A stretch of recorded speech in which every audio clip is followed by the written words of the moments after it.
अगर हमारा कोई जब जाता है तो हम दुखी होते हैं, और दुखी होना लाजमी भी है, कष्ट तो होता ही है।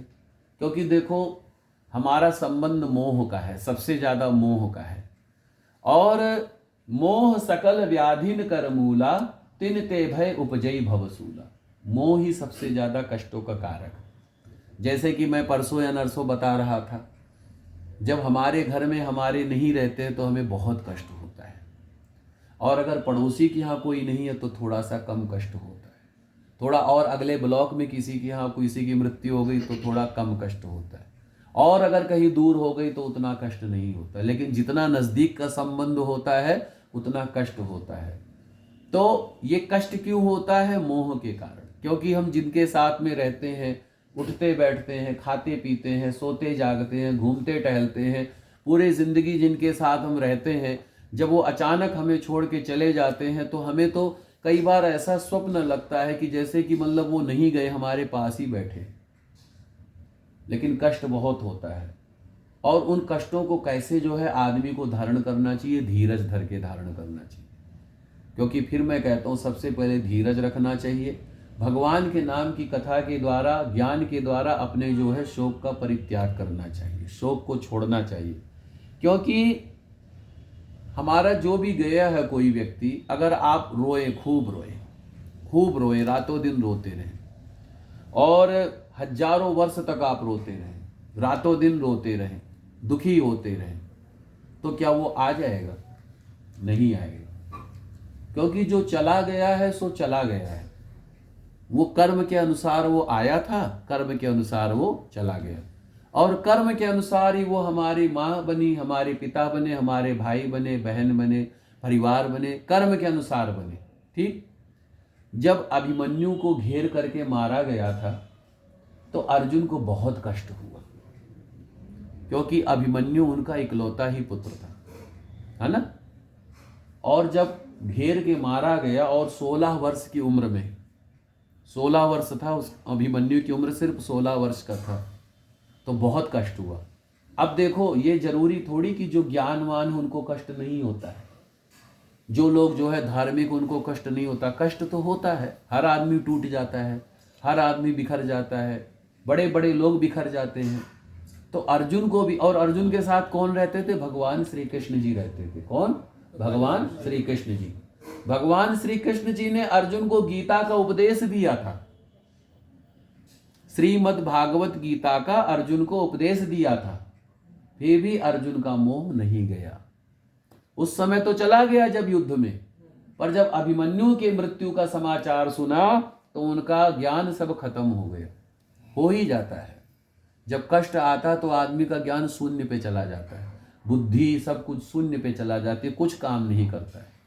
तो ऐसे ही अर्जुन को हुआ। ये हम लोगों के लिए जानने की बहुत जरूरी बात है।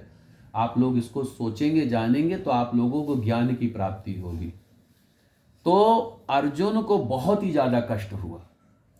तो अर्जुन ने कहा कि केशव, अब मैं जीवन धारण नहीं करना चाहता हूं, मेरा पुत्र नहीं रहा, मैं अपने आप को मिटा लूंगा। तो भगवान कृष्ण ने जो है, अब देखो वो भगवान के साथ रहते थे, कृष्ण जी के साथ रहते थे, फिर भी उनको कष्ट हुआ। तो अर्जुन को समझाया भली प्रकार। तो अर्जुन ने कहा कि केशव, आप भगवान हैं, मैं चाहता हूं कि एक बार, सिर्फ एक बार मुझे मेरे बेटे से मुझको मिलवा दे, बस सिर्फ एक बार मुझे मेरे बेटे से मुझको मिलवा दे, मैं संतुष्ट हो जाऊंगा, मैं अपने आप को धीरज बंधा लूंगा, सिर्फ एक बार मेरे बेटे से मुझको मिलवा दे। कृष्ण जी ने कहा कि ठीक है, क्योंकि वो जानते थे ये भगवान कृष्ण जी अपने गुरु के मृत पुत्र को लेकर के आ गए थे। हैं, देवकी माता का जो उनके जो पहले के 6 भाई थे उनको लेके आ गए थे। तो बोले आप मेरे बेटे से भी मुझको मिलवा दो। तो कृष्ण जी उनको ले गए स्वर्गलोक, और वहां पर दिखाया कि वो देखो तुम्हारा बेटा सिंहासन पर बैठा हुआ है, जाओ जाकर के उससे मिल लो। अर्जुन गए और बोले मेरा बेटा कैसा है, तू जैसे गले मिले। बोले आप कौन? बोले अरे मैं तुम्हारा पिता हूं। बोले मेरा पिता? बोले मेरा पिता तो यहां कोई है ही नहीं। तो बोले आपका जो मेरा संबंध था वो शरीर का संबंध था, आत्मा का संबंध तो मेरा यहाँ का था, क्योंकि आपके जन्म से पहले भी मैं कहीं था, आपके जन्म के और मृत्यु के बाद भी मैं कहीं पर आ गया हूं। तो बोले कि मैं आपका पुत्र नहीं हूं। तब अर्जुन को ज्ञान हुआ कि हमारा जो संबंध है ये यही तक है, शरीर की अवस्था तक ही है। शरीर छूट गया, फिर वो जिसने जैसा कर्म किया उसी के अनुसार आत्मा को जो है गति भगवान देते हैं, सदगति देते हैं। तो इसीलिए ऐसा हम लोगों को समझना चाहिए, हम लोगों को समझना चाहिए कि देखो भाई, जो भी हमारे परिवार के लोग हैं ये हमें पता है कैसे मिले हैं। जैसे एक धर्मशाला पे सब लोग इकट्ठे हुए, कोई पंजाब से आया, कोई हरियाणा से आया, कोई दिल्ली से आया, कोई बम्बई से आया, कोई यूपी से आया, कोई बिहार से आया। सब लोग मिले हैं, आपस में हालचाल हुआ, खाना पीना खाए, उसके बाद सब लोग अपने अपने जगह चले गए। तो ऐसे ही हमारा परिवार का संबंध होता है। तो जो जहाँ से आया वो वहाँ, हाँ जब तक, अब लेकिन जैसे कष्ट हो तो कष्ट के लिए जो है ये ज्ञान ही सबसे उपयुक्त है, ज्ञान ही। अच्छा देखो आप, फिर मैं इस बात को कहता हूं, ऐसे दुख के समय में गरुड़ पुराण रखवाने की क्या आवश्यकता है, सत्संग की क्या आवश्यकता है। ये आवश्यकता है कि व्यक्ति सब जगह से टूट चुका होता है, हार चुका होता है। वो ऊपर भले कितना मजबूत दिखे, अंदर अंदर वो बहुत ही कष्ट में रहता है। तो उन कष्टों को जो है खत्म करने वाला, उन समस्याओं को खत्म करने वाला, उसके दुख को खत्म करने वाला ये गरुड़ पुराण ही है, ये सत्संग ही है, जिसके द्वारा व्यक्ति को ज्ञान की प्राप्ति होती है, जिसके द्वारा व्यक्ति को जो है वैराग्य की प्राप्ति होती है, जिसके द्वारा वो धैर्य धारण करता है। अगर किसी के जीवन में सत्संग नहीं होगा ना, ज्ञान नहीं होगा ना, तो आदमी तो कुछ का कुछ कर लेगा, विनाश कर लेगा अपना, और समाज का भी विनाश कर देगा। तो इसीलिए इसकी इतनी महत्ता बताई गई है गरुड़ पुराण की। ऐसे समय में गरुड़ पुराण को अवश्य करवाना चाहिए। प्रीत विहार की बात है, अभी कोरोना के टाइम की बात है, शायद उससे पहले या बाद में उनके पिताजी गुजर गए। बहुत अच्छे थे, अग्रवाल साहब थे, बहुत अच्छे जानकार, भगवान के बहुत बड़े भक्त थे। तो शायद उन्होंने जान के या अनजान के, मुझे नहीं पता है, उन्होंने गरुड़ का पाठ रखवाया, तो मोबाइल पे लगा दिया गरुड़ का पाठ और सब सुन रहे हैं।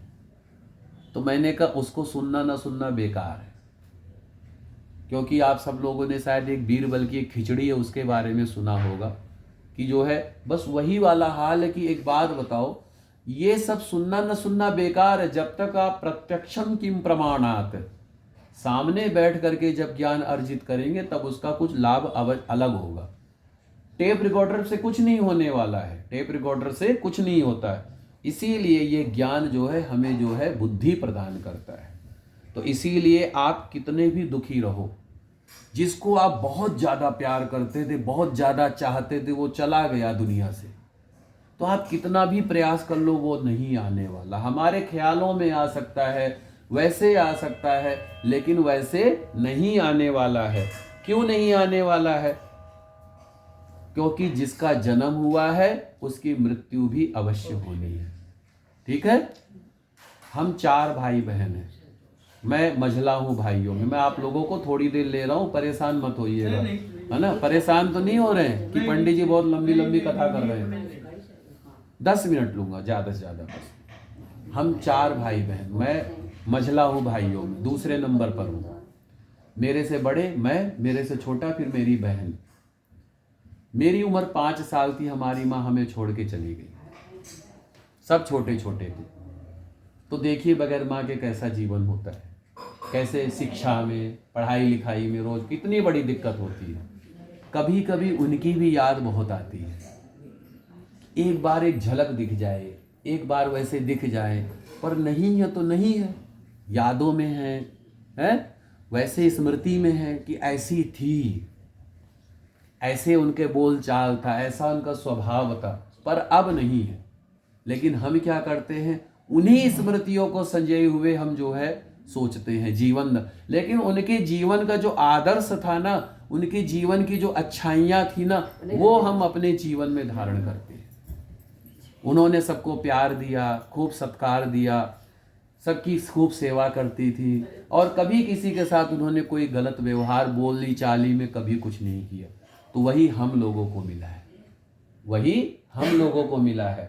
हम लोगों को मजबूती मिली कि कैसे जो है बगैर माँ के रहना चाहिए। तो इसीलिए जो है जिसकी मृत्यु हो, जिसका जन्म हुआ उसकी मृत्यु भी निश्चित है, ये तो पक्का है, वो जाएगा। और इसीलिए आदमी को दुखी नहीं होना चाहिए। एक अभी बॉलीवुड के बहुत ही प्रसिद्ध अभिनेता श्री दारा सिंह जी, उनका देहांत हो गया। तो उन्होंने अपने देहांत से पहले अपने बच्चों को एक बात बोली थी, बोली जब मैं जाऊंगा ना तो मेरे जाने के बाद तुम लोग रोना मत। उनके जो बेटे हैं मेरे खास मित्र हैं, बिंदु दारा सिंह जी, मेरे मित्र हैं वो बिंदु दारा सिंह जी। तो उन्होंने अपने बच्चों को बोला था कि बेटे जब मैं मेरा जाऊंगा इस संसार से, तुम लोग दुखी मत होना, बल्कि मेरे मृत्यु के बाद तुम लोग उत्सव मनाना। उन्होंने वैसा ही किया। तो कहने का अर्थ क्या है कि जिन माँ बाप ने हमें पाल पोस के बड़ा किया, जब तक वो थे तब तक क्या वो हमें दुखी देख सकते थे? बताओ, देख सकते थे? नहीं देख सकते थे ना। हमारे को बनाने के लिए, हमारे को जो है सब कुछ करने के लिए उन्होंने क्या क्या नहीं किया, किया कि नहीं किया? फिर जब वो नहीं है तो अगर हम दुखी होंगे, परेशान होंगे, तो उनको कष्ट होगा कि सुख होगा? उनको कष्ट होगा। वो आत्मा जहां भी गई है, जिस भी रूप में गई है, जिस भी योनि में गई है, जहां पर भी भगवान ने उस आत्मा को भेजा है, तो अगर वो आत्मा देखती है, जब तक गरुड़ पुराण होता वो देखती है 10 दिनों तक, 10 दिनों तक नहीं जाती है, तो वो देखती है। तो अगर हम दुखी हैं, परेशान हैं, तो वो भी दुखी होती है, उसको सद्गति की प्राप्ति नहीं होती है। तो इसीलिए शोक को नहीं करना चाहिए। और ऐसा कोई उपाय भी नहीं है, आज तक तो नहीं बना ऐसा कोई उपाय। जब से सृष्टि बनी है और जब तक सृष्टि रहेगी, जो मुझे लगता है कोई ऐसा उपाय नहीं है कि जिससे व्यक्ति जो चला गया है वो वापिस आ सके, कोई ऐसा उपाय ही नहीं है। तो इसीलिए जो है दुखी नहीं होना चाहिए, शोक नहीं करना चाहिए। मैं ये वीडियो आप लोगों को भेजूंगा, आप लोग सुनिएगा जरूर। रिकॉर्डिंग इसीलिए कर रहा हूं क्योंकि इसके द्वारा आप लोग ज्ञान की, आप लोगों की प्राप्ति रहे। और जब भी कभी मन में कष्ट आए, जब भी कभी दुखी हो, इस वीडियो को देखना। मेरे लिए मत देखना, अपने लिए देखना। मेरे ऊपर भरोसा नहीं है, मैं अगर अच्छा नहीं हूं, कोई बात नहीं, मेरे शब्दों के ऊपर भरोसा रखना। और वो शब्द कौन है? स्वयं नारायण ही कहलवा रहे इन शब्दों को। तो नारायण के शब्दों के ऊपर भरोसा रख करके सुनोगे, आपका कष्ट कम हो जाएगा। जब भी कभी माँ जी की याद आए, जब भी कोई बहुत ज़्यादा दुखी मन हो, इसको सुनना जरूर। इसीलिए रिकॉर्डिंग करता हूँ मैं, इसलिए नहीं करता हूँ मेरा नाम हो, मेरा प्रचार हो, मुझे नहीं चाहिए। भगवान की बहुत कृपा है। बल्कि मैं इसलिए करता हूँ कि उन सत्संग को मैं स्वयं भी सुनता हूँ, एक बार नहीं, कई कई बार सुनता हूँ। और मुझे खुद से उसमें जो है पता चलता है कि मैं क्या, मुझे ज्ञान की प्राप्ति होती है। तो इसीलिए जो है कोई ऐसा उपाय नहीं है जिसके द्वारा जो गया हुआ व्यक्ति है वो वापिस आ सके। इसीलिए दुखी नहीं होना चाहिए। और इस संसार में कोई भी किसी के साथ सदा सदा के लिए नहीं रह सकता है जी। कोई भी व्यक्ति सदा सदा के लिए एक साथ नहीं रह सकता है। तो इसीलिए ऐसा भाव रखना चाहिए। और जब तक ये शरीर रहता है तब तक हमारा संबंध रहता है, और जब ये शरीर छूट जाता है तो उसके बाद में भाई इसको आगे की यात्रा करनी पड़ती है। जिस प्रकार कोई जो है मुसाफिर, हम सब लोग, मैं तो अपने आप को मुसाफिर मानता हूं, आप जो माने, हम सब लोग मुसाफिर हैं। हम सब लोग सिर्फ चौकीदार हैं। क्या है? चौकीदार हैं, मुसाफिर हैं। हमारा मालिक परब्रह्म परमात्मा ही है जी। हमारा मालिक परब्रह्म परमात्मा ही है। इसीलिए जो है आदमी को जो है ऐसा सोचना चाहिए और जैसे मैंने धर्मशाला वाली बात बताई, ऐसे ही लोग इकट्ठे होते हैं और अपना अपना जो है नहा धो करके अपना जो है जलपान आदि करके सब अपने अपने रास्ते चले जाते हैं। कोई बंबई से आया बंबई चला गया, कोई यूपी से आया यूपी चला गया, सब अपने अपने रास्ते चले जाते हैं। और फिर उसके बाद में प्रारब्ध कर्मों को भोग करके वो जीव जो है अपने स्थान को चला जाता है। अब देखो, सुबह जो खाना बनाया जाता है शाम को खाने लायक नहीं रहता ना। जो सुबह खाना बनता है वो शाम को नहीं खा सकते, और जो शाम को खाना बनता वो दोपहर को नहीं खा सकते हैं। वही भोजन नुकसान करता है ना अधिकतर जो है। तो इसीलिए जो है अब हमारा जो प्राण है ये किससे चल रहा है? हम जो खाना खा रहे खाने से ही तो हो रहा है, अन्न के द्वारा, है जी। अन्न के द्वारा ही तो हम जीवन धारण कर रहे हैं। और कौन सा अन्न खा रहे हैं? वो अन्न खा रहे हैं जो अभी खाए कल तक उसको खत्म कर दिया। तो जैसे कि उस अन्न, वो अन्न की महत्ता कितनी है, इतनी है उस अन्न की महत्ता जैसे अभी का खाना कल नहीं चल सकता है, सुबह का खाना शाम को नहीं चल सकता है।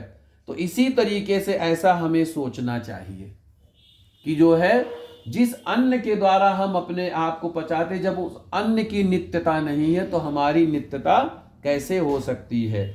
इसीलिए जब भी ये जैसे ये कष्ट हुआ है, माता जी नहीं है हमारे बीच में, कष्ट तो है ही है, बहुत अगाध कष्ट है। और इतना अगाध कष्ट है वो स्वयं जो महसूस किया जा सकता है। अच्छा, मैं कथा क्यों अच्छे से करता हूं? मेरा भी कारण है, क्योंकि मैं आप में अपने आप को रख के चल रहा हूं। मैं अपने को नहीं लेके चल रहा हूं, मैं आप में अपने आप को रख के चल रहा हूं कि अगर मैं अजय हूं तो मैं क्या करूंगा, मैं अगर अजय हूं तो मैं क्या करूंगा। मेरे से सब लोग मिलने के लिए, सब लोग साथ में, लेकिन मैं क्या करूंगा? कल वाली बात बता रहा हूं, जो घड़ी की सुई होती है 1 2 3 4 5 6, तो वैसे ही सबका एक एक नंबर है। और ऐसा कोई व्यक्ति नहीं है जिसके जीवन में दुख ना हो। है कोई ऐसा व्यक्ति? नहीं है ना। और ऐसा कोई व्यक्ति नहीं है जिसके जीवन में सुख ना हो। सबके जीवन में सुख और दुख है। और इस संसार में जितने प्रकार के दुख हैं वो सिर्फ जो है स्वार्थ के कारण। और हम और आप दुखी क्यों हैं इसके बारे में भी बताते हैं। मैं दुखी क्यों हूं? मेरे से किसी ने पूछा तो यहीं आरपी ब्लॉक में, पंडित जी आपको पीतमपुरा में कितने साल हो गए? इतने साल हो गए। क्या अभी तक आपकी आवास की व्यवस्था? पीतमपुरा में तो बड़े बड़े लोग हैं। मैंने कहा बड़े बड़े लोग हैं पर यहाँ वाले नहीं, यहाँ वाले हैं। यहाँ वाले नहीं है, यहाँ वाले हैं। हो सकता है अच्छे लोग हैं, मेरी मुलाकात ना हुई हो, अच्छे लोगों से दोस्त देना सही नहीं है, लेकिन मुझे जो मिले अधिकतर यही वाले मिले, यहाँ वाले नहीं मिले। अगर यहाँ वाले मिलते तो शायद प्रभु की कृपा हो जाती। तो मैंने कहा किसी को दोष क्या देना। ऐसे ही आपको जानता तो हर कोई है पर मानता कोई नहीं है, है जी। जानता तो हर कोई है पर मानता कोई नहीं है। तो मैं दुखी क्यों हूं? क्योंकि मेरे दुख से वाकई में आपका कोई लेना देना नहीं है। आप कह देंगे, सांत्वना दे देंगे, पर वस्तुतः मेरे दुख में मुझको अकेला छोड़ देंगे। इसीलिए मैं दुखी हूं। और आप क्यों दुखी हैं? क्योंकि आपके दुख से मेरा कोई लेना देना नहीं है। मैं आया, कथा किया, मेरा भाव था कथा अच्छी करके मैं चला गया, पर आपके दुख से मेरा कोई लेना देना नहीं है। इसीलिए आप दुखी हैं। अब मैं सुखी क्यों हूं? मैं सुखी क्यों हूं? क्योंकि मेरे सुख से आपका लेना देना है। जैसे किसी को कोई सुखी बनाता तो समाज ही तो बनाता है। अकेला आदमी कुछ कर सकता है? नहीं कर सकता है, नहीं कर सकता ना। तो मैं सुखी कैसे हूं? आपके द्वारा, और दुखी भी हूं आपके द्वारा। और आप सुखी क्यों हो? मेरे द्वारा। और दुखी क्यों हो? मेरे द्वारा। तो ये जो सारे संसार का संबंध है स्वार्थ का संबंध है, अपनेपन का संबंध नहीं है। अपनेपन का संबंध ना होने के कारण व्यक्ति जो है टूट जाता है। तो ऐसे जो है बात को सोचना चाहिए। इसीलिए सोच करके जो है आदमी को कभी भी दुखी नहीं होना चाहिए। इन बातों को सोचना चाहिए बार बार। जो बातें मैंने आपको बताई हैं ये बातें दवाई के समान हैं। किसके समान है? दवाई, दवा औषधि के समान है। जब भी कभी जीवन में कष्ट होता है, इन कथा को सुनना जरूर, बार बार सुनना। आपका दुख खत्म हो जाएगा, आपका कष्ट खत्म हो जाएगा। मैं गारंटी से कह रहा हूं, विश्वास के साथ कह रहा हूं। इस बात को धारण कीजिएगा। जब भी जीवन में कभी कष्ट हो तो यही आपके कष्टों का निवारण करने वाला है। और प्रयास ऐसा करना, ये मत सोचना कि 1 नंबर वाले का नंबर आया है तो 2 का नहीं आएगा, क्योंकि सबके जीवन में सुख और दुख है। सबके जीवन में सुख दुख है। अब हमारे जीवन में दुख है, अगर आप लोग मेरे सहारा बन गए तो मुझे मजबूती मिली कि नहीं मिली? बताइए, मिली कि नहीं मिली? आपके जीवन में दुख है, आपका पूरा परिवार एकत्रित हो गया, सब इकट्ठे हो गए और बोले तू चिंता मत कर, मैं तेरे साथ में हूं, मैं तेरा पूरा सहयोग कर रहा हूं। मेरे पास में धन नहीं है, लेकिन मेरे पास में शब्द है, आशीर्वाद है। मैंने आपको आशीर्वाद दिया, अपनत्व दिया, भाई बन करके आपको गले लगाया, तो आपको अच्छा लगेगा कि बुरा लगेगा? बताइए, अच्छा लगेगा। तो जब आदमी कष्ट में है, उसका सहारा बनो। लोग, पता है क्या है, एक चिड़िया का बच्चा मर गया पानी में डूब करके। उसके बाद में जब उसका बच्चा मर गया चिड़िया का, तो उसके बाद में दूसरी चिड़िया आई। बोले कि क्या हो गया, कैसे तुम्हारा बच्चा मर गया? बोले मुझे जो है सलाह की नहीं, साथ की आवश्यकता है। अगर सलाह देना है तो चले जाओ, साथ देना है तो आ जाओ। इस समुंदर ने मेरे बच्चे को डुबोया, इस समुंदर को मैं सुखाऊंगी। अब तुम इस समुंदर को सुखाने के लिए मेरा क्या साथ दे सकती हो? तो जब उसने कहा तो उसने थोड़ा सा सपोर्ट किया। दूसरे पक्षी आए, बोले क्या हो गया? बोले कि मुझे सलाह नहीं, मुझे साथ चाहिए। दूसरे ने साथ दिया, तीसरे ने, गरुड़ जी आ गए, जो भगवान के वाहन, जिनके द्वारा भगवान कथा सुना रहे हैं। गरुड़ जी ने भी यही, तो बोले मुझे सलाह नहीं, मुझे साथ चाहिए। तो गरुड़ जी ने समुंदर को सुखा दिया, वो बच्चे को जिंदा कर दिया। तो ऐसे ही जब जीवन में किसी के भी कष्ट आए, किसी के जीवन में किसी प्रकार की भी तकलीफ हो, चाहे धन की हो, चाहे मान की हो, चाहे किसी भी चीज की हो, अगर आपको भगवान ने दिया है, उसकी मदद बगैर बताए हुए चुपके से कर देना। उसमें यह मत देखना मेरा कितना स्वार्थ है, कितना मेरा ये है। क्यों? क्योंकि वो भी कहीं ना कहीं आपकी मदद करेगा। मैं पहली क्लास में था, एक कहानी पढ़ता था शेर और चूहे की। शेर को पिंजड़े में बंद कर दिया गया। 5 मिनट में, आप परेशान मत होइए, फ्री कर दूंगा। अच्छा, करोल बाग जाना है तो जी, उसमें जो है चूहे ने पिंजड़े को काट दिया जब शेर मुसीबत में फंसा। तो इसी तरीके से कोई ऐसा नहीं कि कोई छोटा तो आपकी मदद नहीं कर सकता, हर कोई आपकी मदद कर सकता है। तो ये भाव रखना चाहिए। इसीलिए जो है ऐसे ज्ञान को जो है मतलब कि धारण करना चाहिए। और इस ज्ञान को धारण करने से, ये ज्ञान दवाई है, ये ज्ञान क्या है? औषधि है। इस ज्ञान के द्वारा ग्रहण करने से, इस ज्ञान को ग्रहण करने से आपको कल्याण की प्राप्ति होती है।